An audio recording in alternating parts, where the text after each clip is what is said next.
Si Yahweh no edifica la casa, en vano trabajan los que la construyen. Si Yahweh no protege la ciudad, en vano vigilan los guardias. Bienvenidos a una tarde con Dios.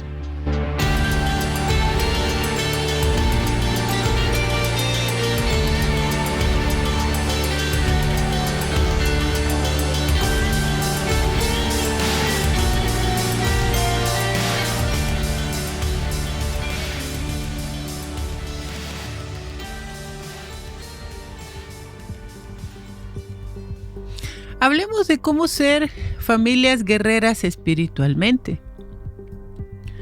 Parte del significado de la palabra guerra es amenaza, siempre presente en las sociedades humanas de todos los tiempos, desaveniencia y rompimiento de la paz.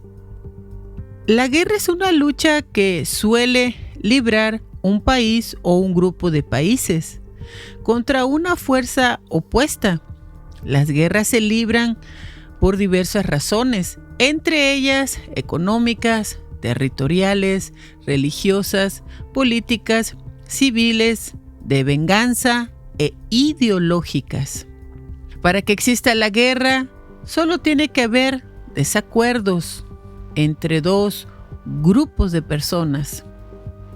Y cuando hablamos de la guerra espiritual, no podemos ignorar que hay dos reinos que son contrarios, pero que sin embargo son espirituales.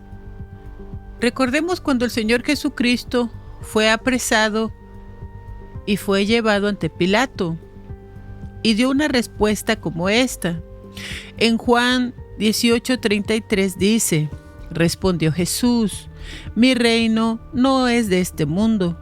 Si mi reino fuera de este mundo, mis servidores pelearían para que no fuera entregado a los judíos. En Colosenses 1:13 dice: y Él nos libertó del reino de las tinieblas y nos trasladó al reino de su Hijo amado, en quien tenemos redención y perdón de pecados. Él es la imagen de Dios invisible, el primogénito de las creaciones. Por medio de Él, todas las cosas fueron creadas, tanto las que están en los cielos como las que están en la tierra. Todo lo visible y todo lo invisible, ya sean tronos o dominios o principados o poderes, todo fue creado por medio de Él y para Él. Este versículo está hablando claramente todo lo visible y todo lo invisible. O sea que hay cosas que no podemos ver y es precisamente de lo que estamos hablando, de que hay dos reinos invisibles.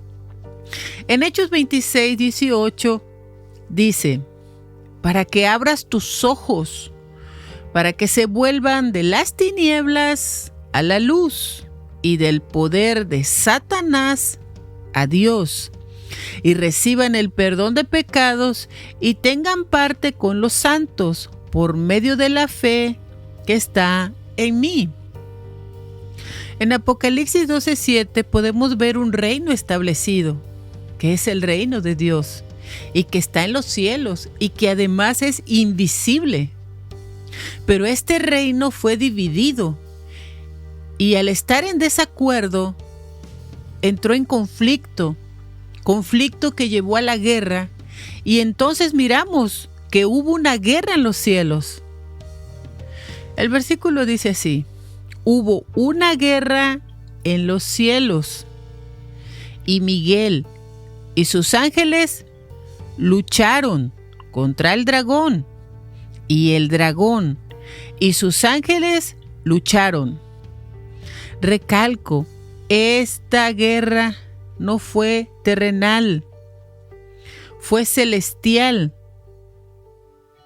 El arcángel Miguel es el príncipe de las milicias celestiales y junto con sus ángeles pelearon contra un ejército contrario. Y el que estaba a la cabeza era el dragón, con sus ángeles. Y entonces lucharon. Pero a pesar de que lucharon, no prevalecieron, ni fue encontrado más un lugar para ellos en los cielos. Entonces fue expulsado el gran dragón, la serpiente antigua, al cual se le llama calumniador y Satanás, el que engaña a todo lo habitado. Fue arrojado a la tierra y sus ángeles fueron arrojados junto con él. Estamos hablando de un ejército completo que está actualmente en la tierra. Sí, aquí, donde nosotros vivimos. Y ha tomado control y dominio en este mundo. En Efesios 2:2 dice: en los que antes anduvieron de acuerdo a la corriente de este mundo y conforme a la voluntad del príncipe de la potestad del aire, de este espíritu que opera en los hijos de desobediencia. En 1 de Juan 1:19 dice: sabemos que somos hijos de Dios y que todo el mundo está puesto bajo el maligno. Si Satanás es un príncipe, él también tiene un reino, tiene un trono, tiene potestad, o sea, poder. Sin embargo, es muy contrario al de Dios. Él roba, él mata y destruye. Además que tiene un ejército formado.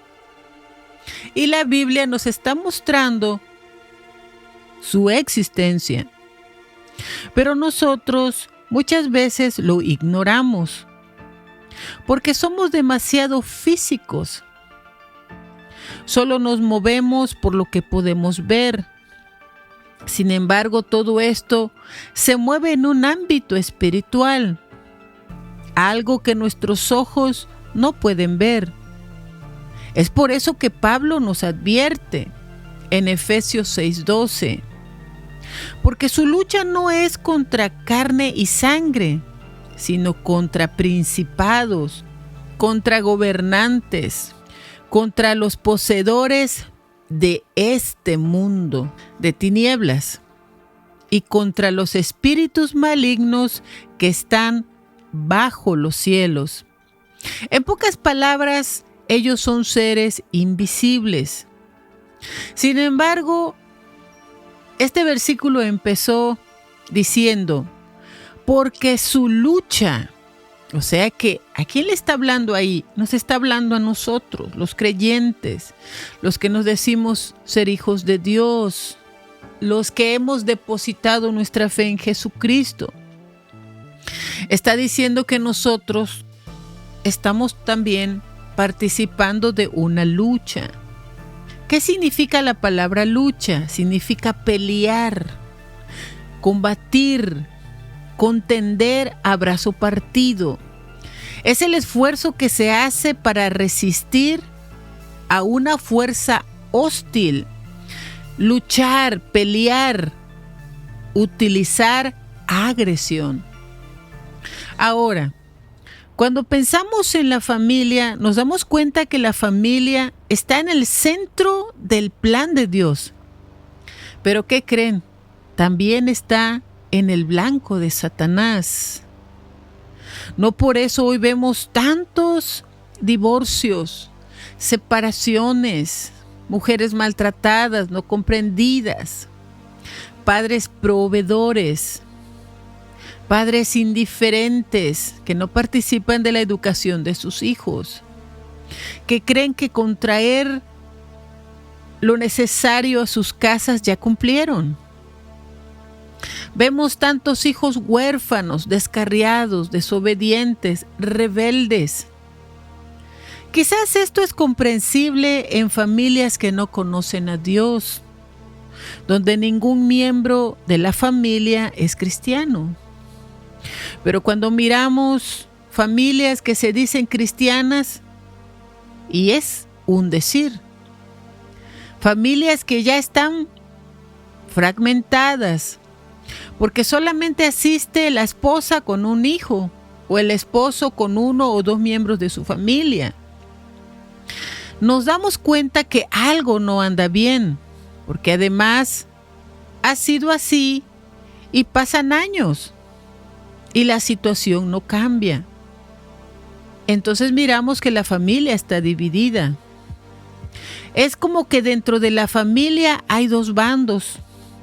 Mientras unos ya están sirviendo a Dios, los otros están bajo el yugo del diablo. Y esto sucede por no entender que hay dos reinos espirituales que están en guerra: las fuerzas del maligno y el ejército de Dios. Y que aunque sucede en ámbitos o dimensiones espirituales, afecta nuestras vidas físicas. Y es ahí donde los hijos de Dios necesitan entender la importancia de estar preparados para combatir, porque la guerra es real. Y si tú eres hijo de Dios, es inevitable que no participes, ya que está en juego tu alma y la de tus seres queridos. Pero desgraciadamente no se da un enfoque primordial en muchas iglesias, aún sabiendo que el trabajo del diablo es robar, matar y destruir. ¿Pero qué roba?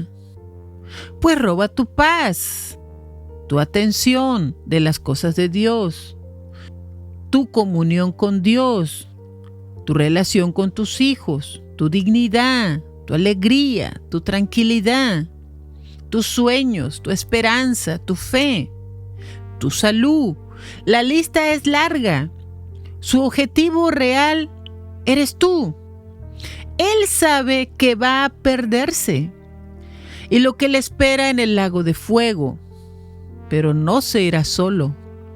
Arrasará con todos los que están tratando de buscar de Dios. Tal vez tú pienses, el diablo conmigo no se mete. Y una razón para que no lo haga es que la vida que vives le asegura de que no tiene nada de qué preocuparse. Y la otra razón es que no crees que Él exista realmente. Y para que esto sea así, es porque Él ya se tomó el tiempo de trabajar en tu vida. Deben comprender que todos nosotros somos su blanco y sus objetivos son muchos y variados. Si no eres creyente, su objetivo será que en el transcurso de tu vida nunca conozcas a Dios, mueras sin haberlo conocido y te vayas al infierno. Si eres creyente, hará que vivas engañándote a ti mismo. Destruirá los planes de Dios para tu vida, que no llegues al destino que Dios tenía preparado para ti o al futuro que Dios planeó.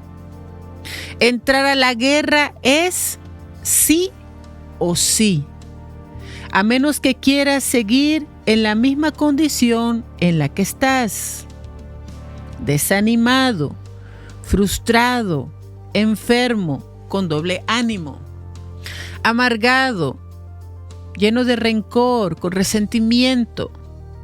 Sí, estoy hablando de personas que se dicen creyentes, que incluso asisten a las iglesias, pero sus sentidos aún están bloqueados a las verdades espirituales y por eso no se alinean a la voluntad de Dios. Siguen sin perdonar a los que los han lastimado en la vida. ¿Y aún crees que detrás de todo esto no está el diablo? Y situaciones como estas son las que nos llevan a vivir derrotas, fracasos espirituales. Porque esa es la estrategia: desalentarnos para alejarnos de Dios. Es por eso tan importante tener discernimiento. En 2 Corintios 2:11 dice, para que Satanás no tome ventaja sobre nosotros, pues conocemos sus artimañas. Es una realidad que Satanás nos lleva mucha ventaja. Sí, yo sé que tú dirás, a mí no. Ok.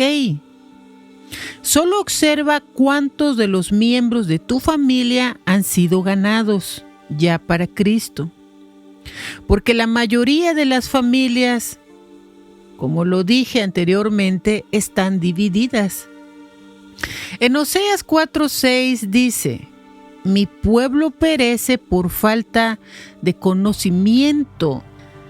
Sí, realmente ignoramos cuáles son sus artimañas, sus estrategias, sus trampas, ataduras, maldiciones que Satanás usa para destruirnos. En 1 de Pedro 5:8 dice, sed pues sobrios y velad, porque vuestro adversario, el diablo, como león rugiente, anda alrededor buscando a quien devorar. Sed sobrios, estén alertas. La palabra sobrio significa templado, moderado o simplemente con tu mente clara y controlada. Mucho mejor aún si tu mente está alineada a la voluntad de Dios. Aquí la Biblia nos da una recomendación. Y aunque la Biblia nos dice que tengamos una mente clara, ¿realmente es posible? Ahí es exactamente donde empieza toda lucha en nuestra mente. Es asediada y se convierte en un campo de batalla. Y es una realidad que es ahí donde la mayoría de nosotros hemos sido vencidos. Por eso Dios nos dice en Santiago 4:7, someteos pues a Dios, resistir al diablo y de vosotros huirá. En 2 de Corintios 10:5 dice, destruimos argumentos y toda altivez que se levanta contra el conocimiento de Dios. Y llevemos cautivos todo pensamiento para que se someta a la obediencia a Cristo. ¿Qué significa cautivos? Significa llevar presos todos los pensamientos. Y una vez apresados hay que evaluarlos. ¿Qué es bueno? ¿Qué es malo?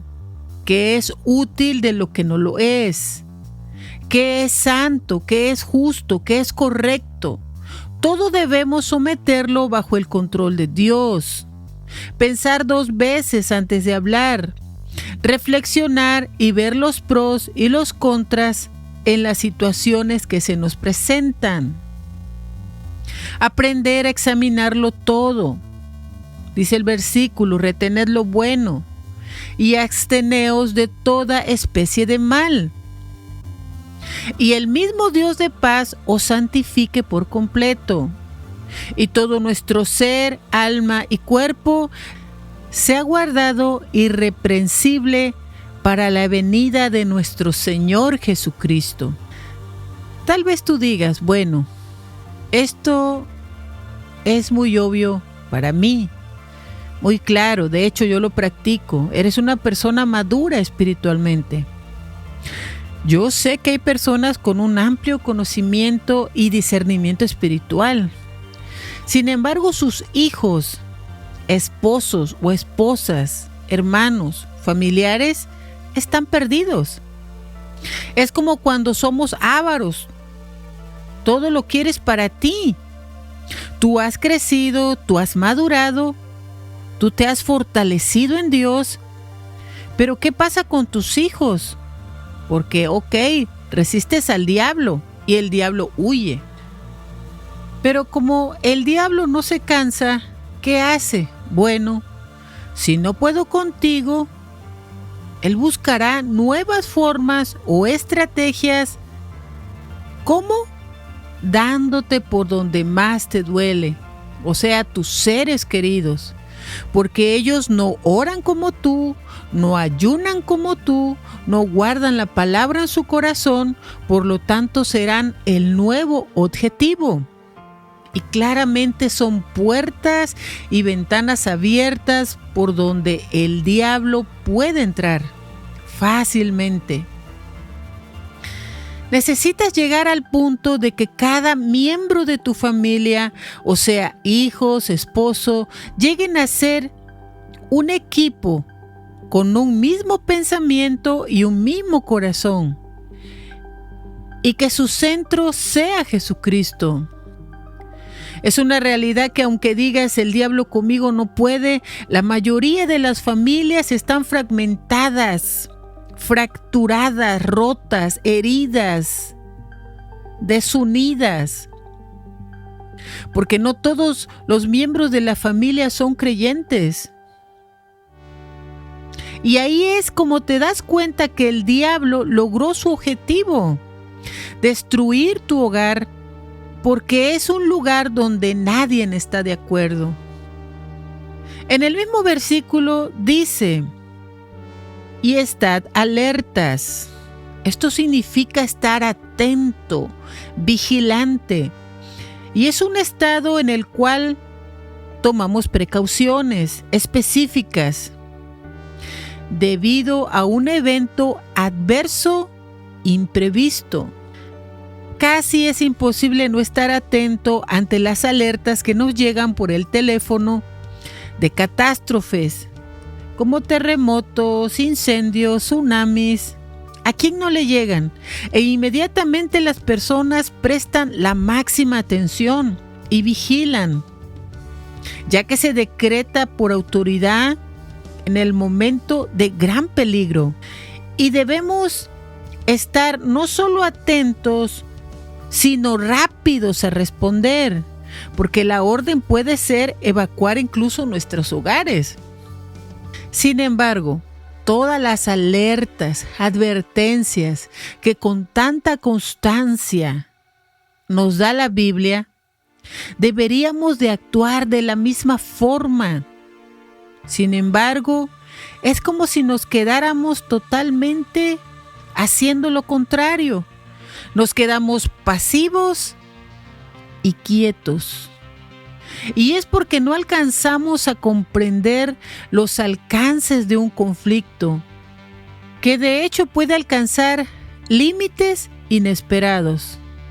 Entendamos que ya sea consciente e inconscientemente hemos entrado en una guerra y vivimos bajo una constante amenaza, y que no solamente corre peligro nuestra vida, sino también la de nuestros seres queridos.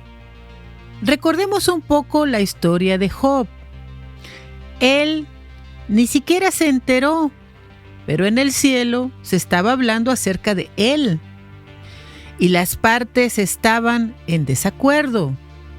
Satanás queriendo demostrar que él tenía la razón.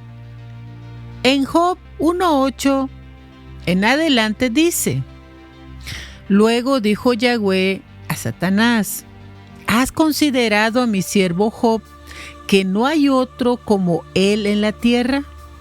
Varón íntegro, recto, reverente ante Dios y apartado del mal.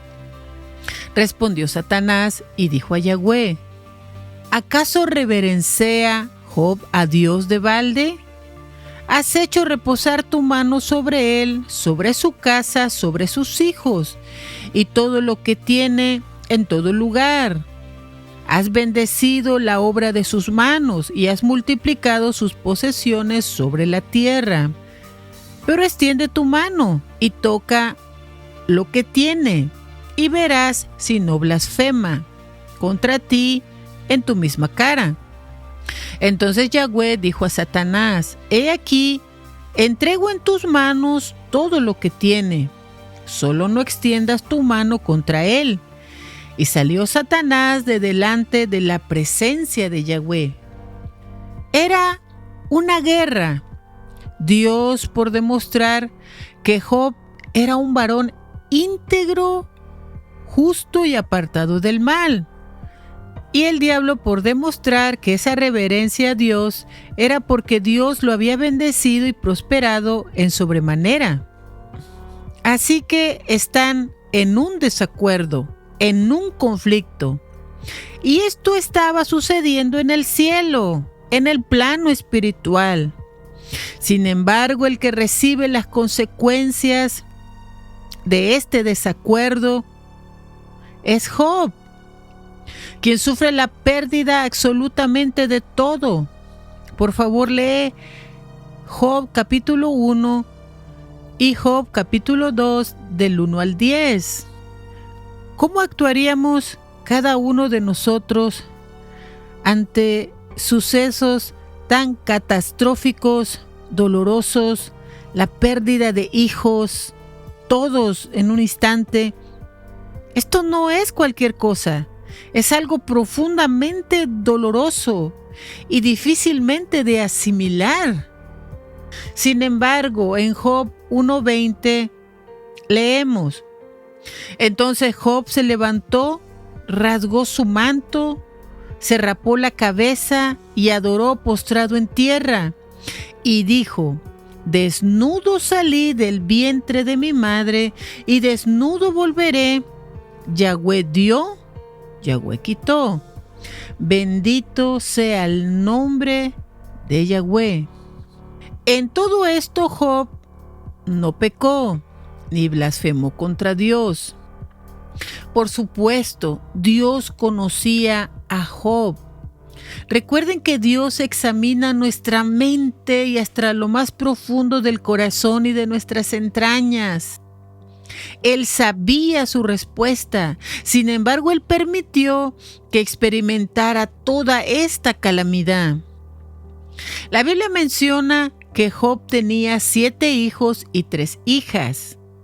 Pero vayamos a Job, capítulo 1, del 4 al 5.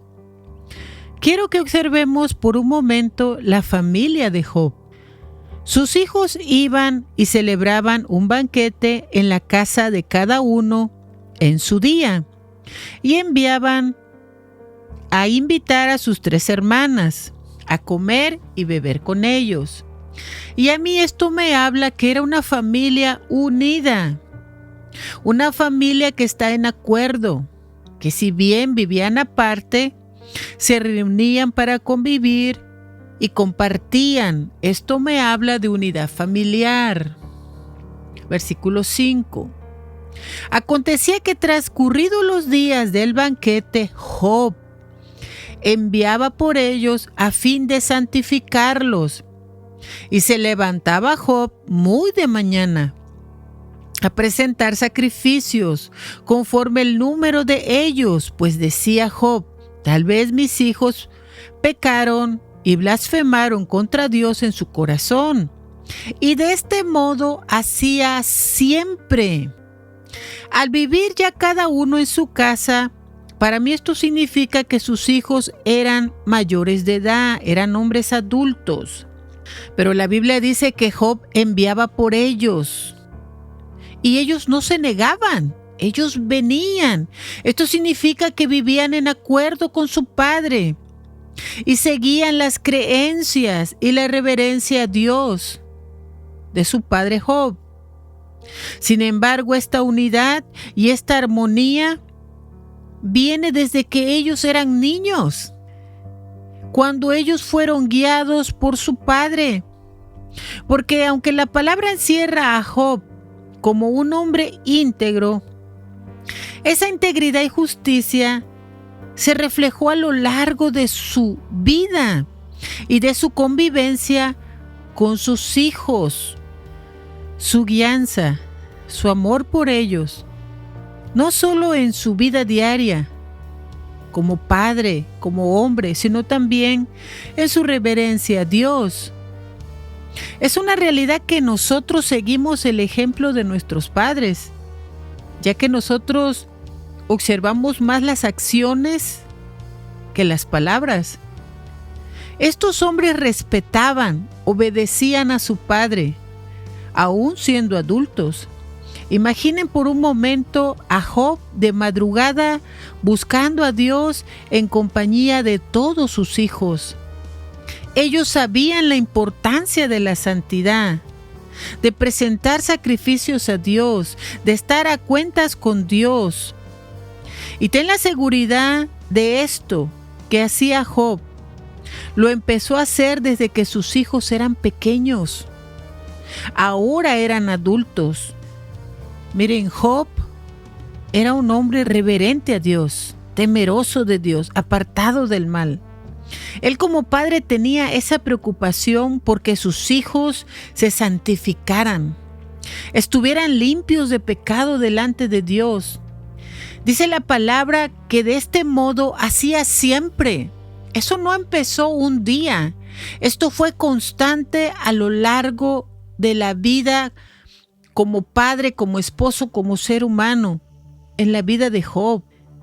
Él yendo a la cabeza de la familia.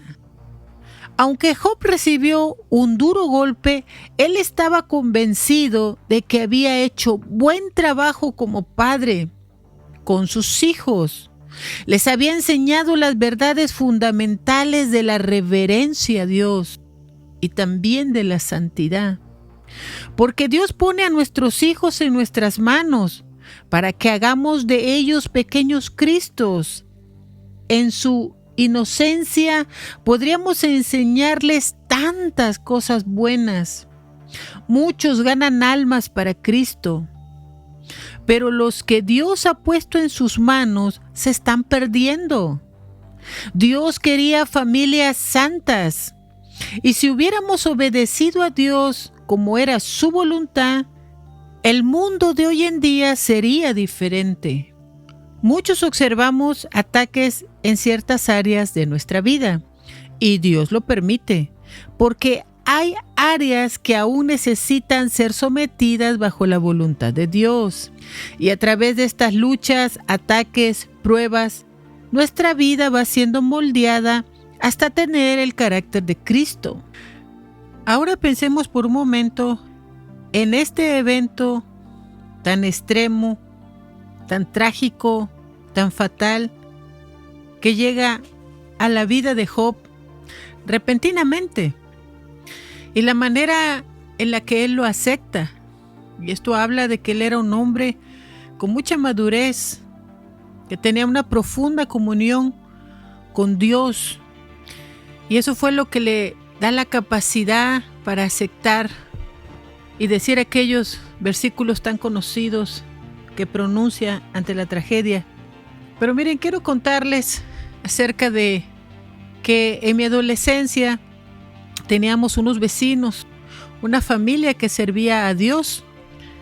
Amaban tanto a Dios y luego se hicieron pastores. Y ellos mismos formaron una iglesia. Realmente se miraban muy entregados al Señor.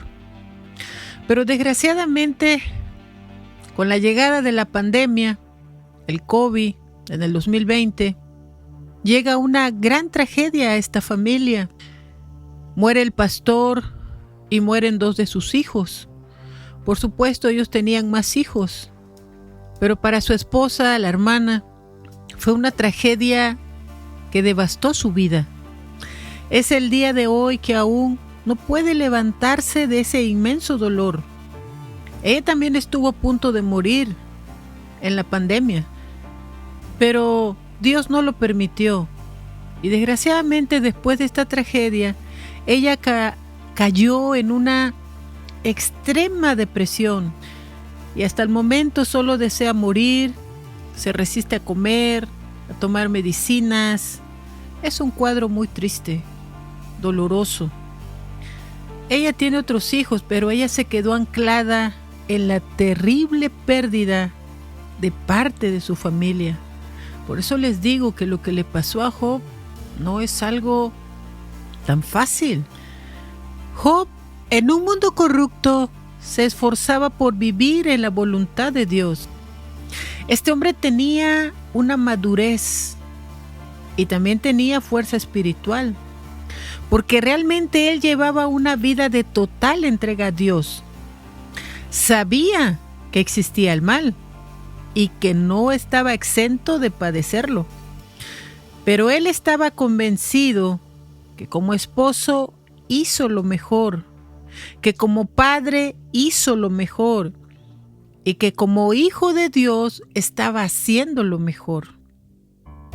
No por algo dice la Biblia que no había otro como Job en la tierra.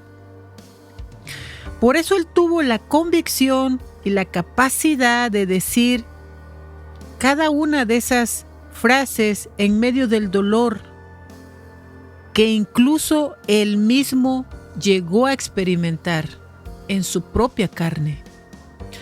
Job se hizo responsable de lo que Dios había puesto en su mano, sus hijos. Desgraciadamente hoy en día se le ha delegado esta responsabilidad a los pastores, a los maestros bíblicos, incluso a los maestros seculares. Y esa responsabilidad es una realidad que es solo nuestra. Velar por la vida espiritual de nuestros seres queridos. Muchos padres piensan que cuando ya sus hijos tienen 18 años, ya dejaron de ser una carga para ellos, que no tienes más responsabilidad con ellos. Es triste, pero la realidad es que vamos a ser padres hasta el día que muramos.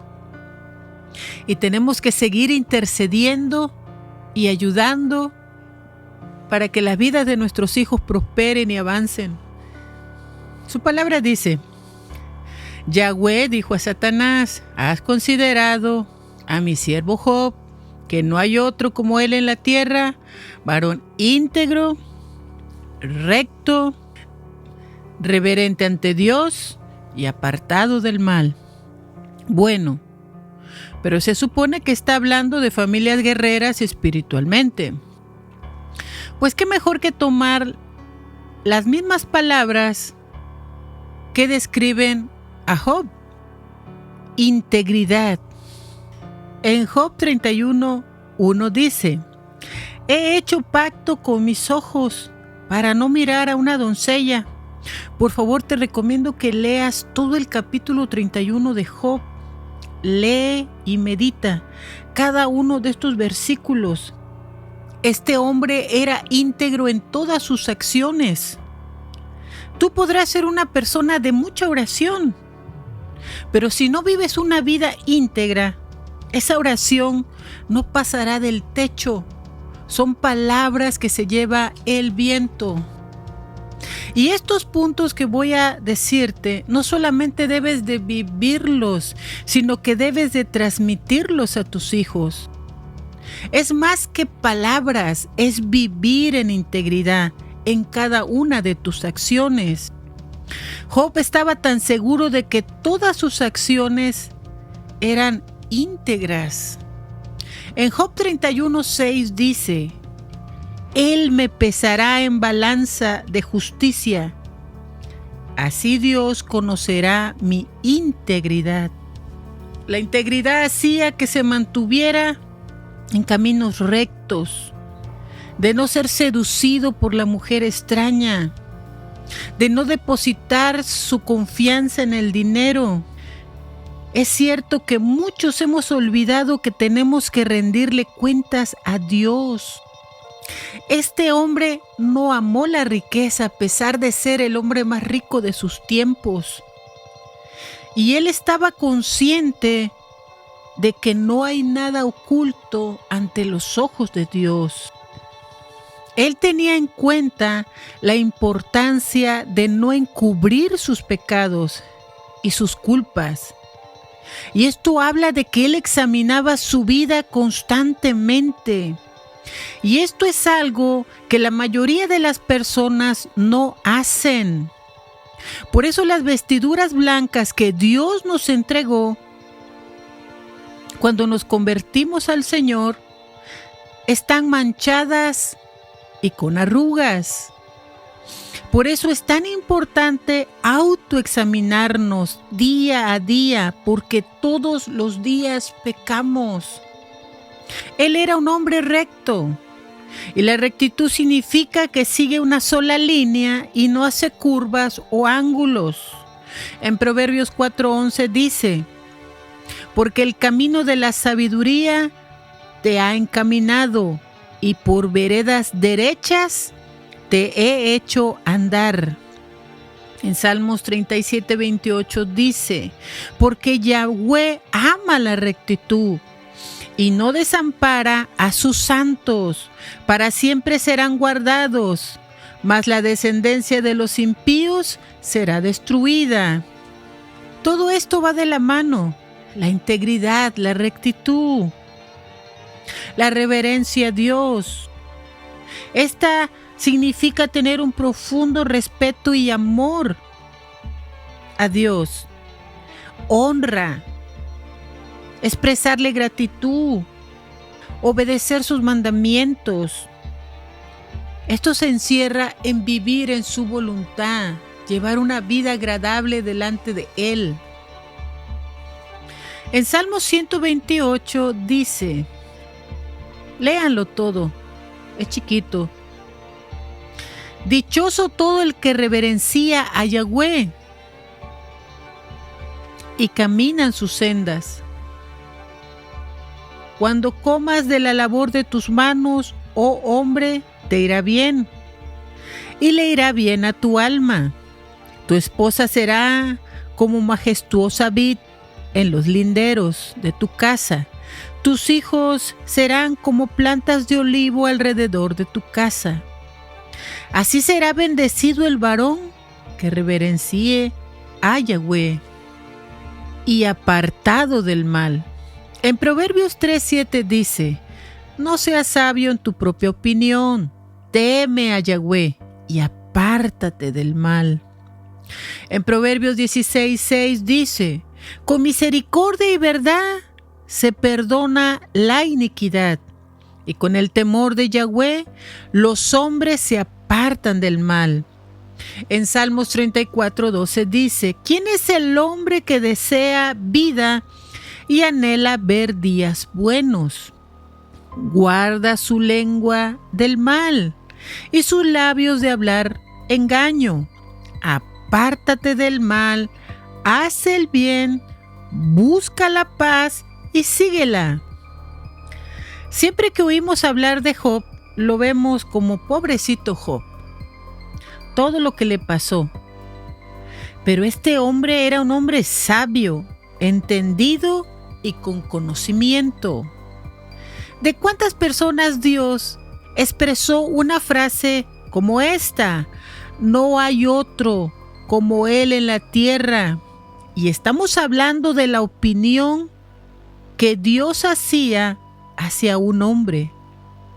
Y eso debería llevarnos a preguntarnos cuál es la opinión que Dios tiene acerca de nosotros. Miren, en la red hay muchos pastores, muchos líderes que hablan sobre la guerra espiritual, porque sabemos que es real.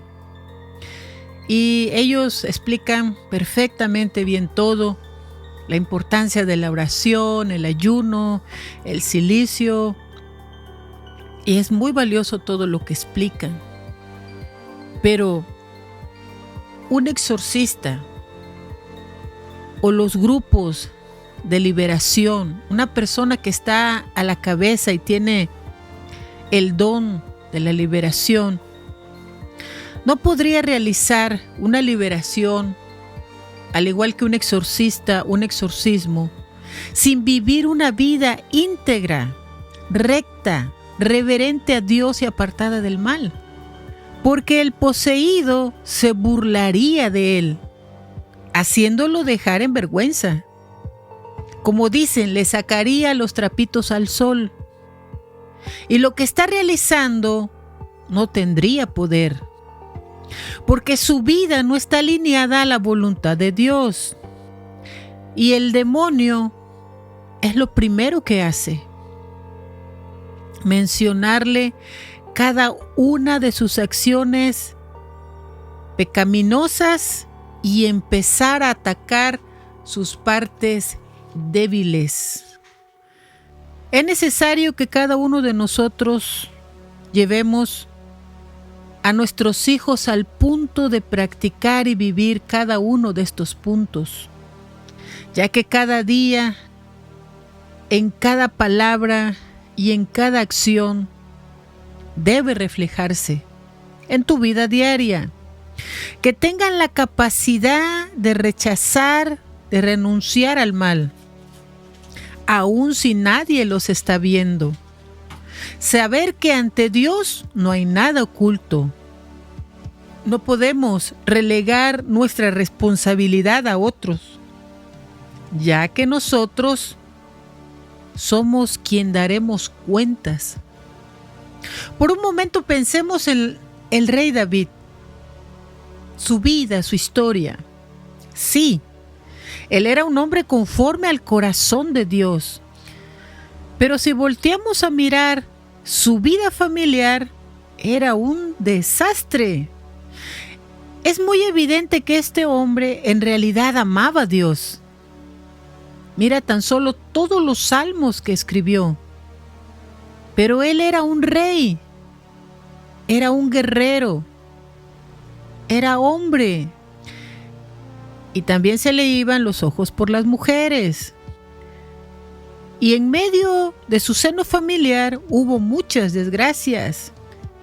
Violación, asesinato, venganza, usurpación, golpe de estado, traición.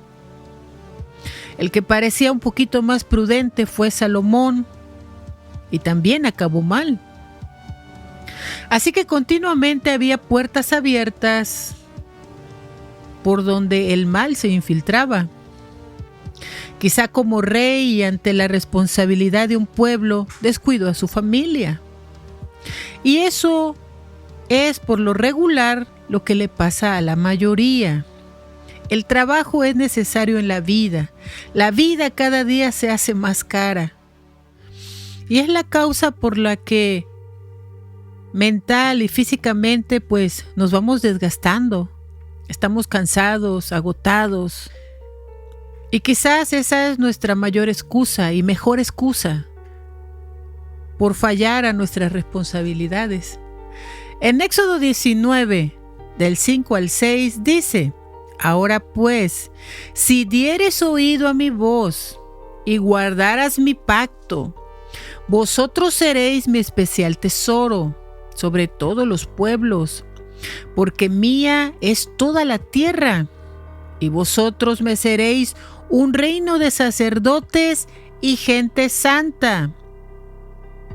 Este versículo en realidad era el sueño de Dios. Y si este mundo se está perdiendo y si se ha corrompido, es porque nosotros como humanidad no hemos obedecido su voz. Y al no hacerlo, lo que hemos formado son hogares débiles, rotos, sin valores y rebeldes. Hemos sido presa fácil para el enemigo. Debemos de esforzarnos en vivir vidas íntegras, rectas, reverentes a Dios y apartadas del mal. Todo esto aunado a la oración, a la lectura de la palabra, apartarnos del mal, hace familias guerreras espiritualmente, en donde el diablo solo podrá acercarse con el permiso de Dios. Vivir una vida como la de Job es realmente llevar puesta la armadura de Dios. Job en apariencia perdió, pero por su vida íntegra, Dios todo se lo restituyó.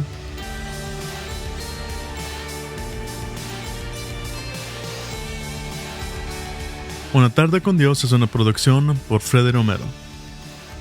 La voz de hoy fue Maricruz Medina. Música original por Freddy Romero.